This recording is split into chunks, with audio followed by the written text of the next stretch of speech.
नमस्कार, मेरा नाम है अमिताभ और दृष्टि आईएएस के इन डेप्थ श्रृंखला में एक बार फिर से आपका स्वागत है। नारी जीवन का चित्र यही क्या विकल रंग भर देती है, स्फुट रेखा की सीमा में आकार कला को देती है। नारी एक ऐसा शब्द जो सिर्फ मानव ही नहीं बल्कि मानवता की भी जन्मदात्री है। ये नारी अर्धांगिनी के रूप में तो जानी ही जाती है, इसके साथ साथ वो आधी आबादी का प्रतिनिधित्व भी करती है। लेकिन भ्रूण हत्या जैसी घटनाएं बयां करती हैं कोख से हुए उसके संघर्षों के शुरुआत की। लेकिन फिर भी इस नारी ने समय काल के सापेक्ष इस संघर्ष की दहलीज को लांघा और अपने मुकाम बनाते हुए अपने आप को स्थापित किया, अपनी उपस्थिति को मजबूती से दर्ज कराया। आज ऐसी ही एक नारी की चर्चा आपके सामने हम लेकर उपस्थित हैं। आप पटल पर देख सकते हैं कि आज की हमारी चर्चा का विषय है सुप्रीम कोर्ट की प्रथम महिला न्यायाधीश फातिमा बीबी। इनके बारे में हम आज की चर्चा केंद्रित रखेंगे। क्या है वो खबर जिसके इर्द गिर्द हमारी चर्चा केंद्रित होगी, उसको देखेंगे। फिर देखेंगे ये चर्चा में फिर से क्यों है। जस्टिस फातिमा बीबी का एक परिचय होगा। उसके बाद महिला न्यायाधीशों की किस प्रकार सहभागिता रही है न्यायपालिका में, उसके ऊपर एक नजर डालेंगे। क्या कारण रहा है कि महिलाओं का प्रतिनिधित्व आधी आबादी होने के बावजूद यथोचित मात्रा में नहीं रहा है, उस पर विचार करेंगे। आगे की राह क्या हो सकती है उसको देखेंगे और अंत में हमारी परिपाटी अभ्यास प्रश्न की होती है, उसकी ओर हम चलेंगे। तो आइए शुरू करते हैं। आज का संदर्भ सबसे पहले अगर खबर की बात की जाए तो खबर है फर्स्ट पोस्ट की। The women who open the close door who was Fatima Bibi, India's first female supreme court जज। जिन्होंने, यहाँ ध्यान देने वाली बात है कि who was opened the close door, अर्थात जिन्होंने बंद दरवाजे को खोल दिया। अब यह कथन क्यों कहा गया इसको हम आपको बताएंगे, एक एक करके इस पर चर्चा होगी। सबसे पहले देखें चर्चा में क्यों है। चर्चा में इसलिए है क्योंकि 23 नवंबर का वो दिन था जिस दिन न्यायमूर्ति एम फातिमा बीबी का निधन हो जाता है। यह महत्वपूर्ण इसलिए भी है क्योंकि 96 वर्ष की अवस्था में इनका निधन होता है और वो भारत के सुप्रीम कोर्ट अर्थात जो शीर्ष हमारा न्यायालय है उसके पद को इन्होंने न्यायाधीश के पद को सुशोभित किया था और उनका निधन होता है। और भारत की पहली ऐसी महिला थी जो इस पद पर पहुंची थी।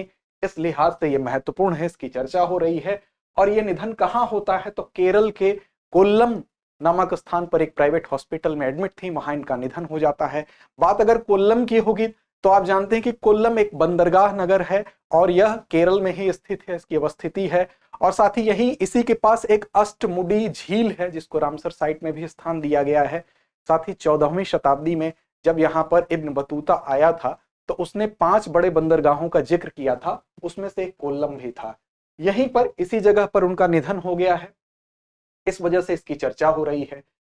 शीर्ष अदालत की भारत की ही नहीं बल्कि एशिया की पहली महिला न्यायाधीश थी, ये और महत्वपूर्ण बात है। साथ ही अगर हम देखें तो महिला उन्नति इतिहास की ये अविस्मरणीय प्रतीक भी थी, क्योंकि जिस वक्त इन्होंने इस पद तक की यात्रा तय की थी वो तात्कालिक समय के लिहाज से और महत्वपूर्ण हो जाता है। इच्छा शक्ति और लक्ष्य के प्रति समर्पण ही था जो उस समय इनकी पढ़ाई को जारी रखा गया। उस समय के अगर सामाजिक स्थिति को आप देखेंगे तो 1927 में इनका जन्म हुआ था और वहां से जब ये पढ़ रही थी तब वो दौर था जब आजादी से पहले का समय था, औपनिवेशिक काल था। उस समय इस पद पर पहुंचना इनके पद की गरिमा को और बढ़ाता है, इनके संघर्षों का, लक्ष्य के प्रति समर्पण को और ज्यादा दर्शाता है। इस वजह से चर्चा हो रही है। तो आइए एक परिचय हो न्यायमूर्ति फातिमा बीबी का। जन्म की अगर बात करें तो इनका जन्म 30 अप्रैल 1927 को हुआ था। पाथान मथिता, केरल, पाथान मथिट्टा भी लिखा जाता है, मथिता भी बोला जाता है। केरल के त्रावणकोट, उस समय त्रावणकोट रियासत हुआ करती थी, वर्तमान में केरल राज्य में ये इसकी अवस्थिति है। इनके पिता की अगर बात करें तो अन्ना वितिल मीरा साहेब और माता खदीजा बेगम थी। 6 बहनें थी, 2 भाई थे। आप कल्पना करें कि तात्कालिक समाज में अगर आज भी अगर ग्रामीण परिवेश में देख लें, बहुत जगह शहरों में भी देख लें, अगर बहनों की संख्या ज्यादा है तो हमारे पितृसत्तात्मक समाज की ये सोच है कि महिलाओं की पढ़ाई पर बहुत ज्यादा फोकस नहीं होता है। हालांकि स्थितियां बहुत बदली हैं, लेकिन तात्कालिक समय में आप कल्पना कर सकते हैं फिर भी इनके पिताजी की सराहना करनी होगी कि उन्होंने इनको पढ़ाया, सारे भाई बहनों के पढ़ाने पर इन्होंने खर्च किया।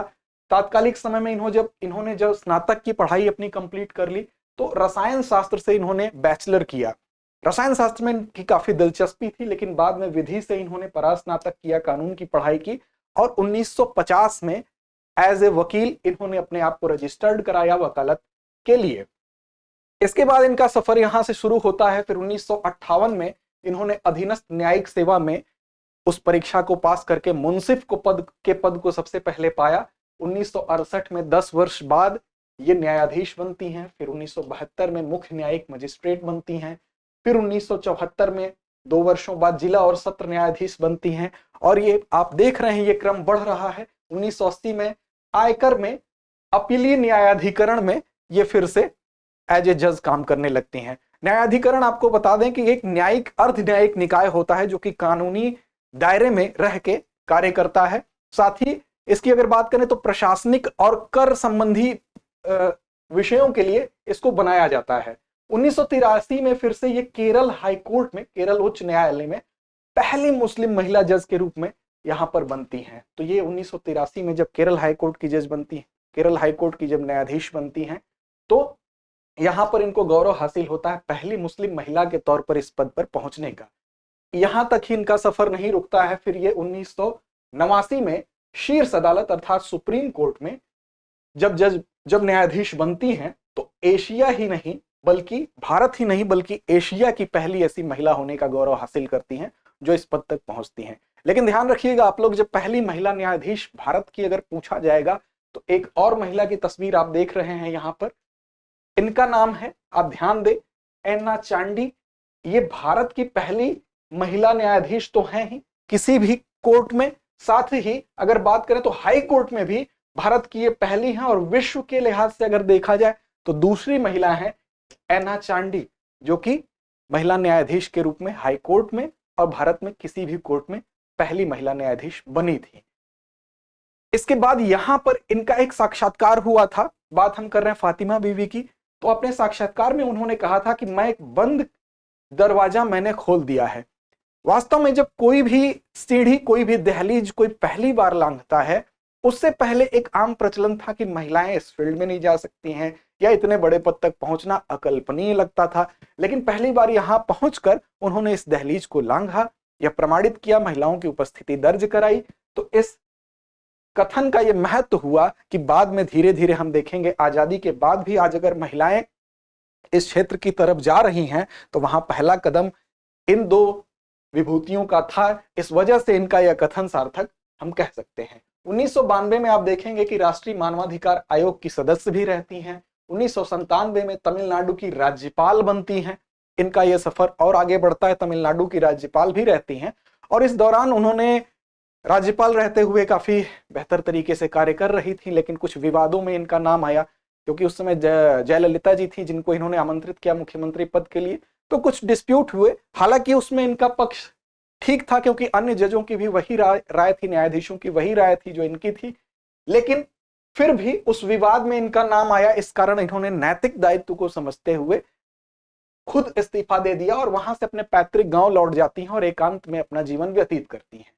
इनको कई पुरस्कार भी दिए गए। महिला शिरोमणि पुरस्कार प्राप्त हुआ इनको, भारत ज्योति पुरस्कार प्राप्त हुआ, साथ ही US India business council life time achievement award इनको दिया गया।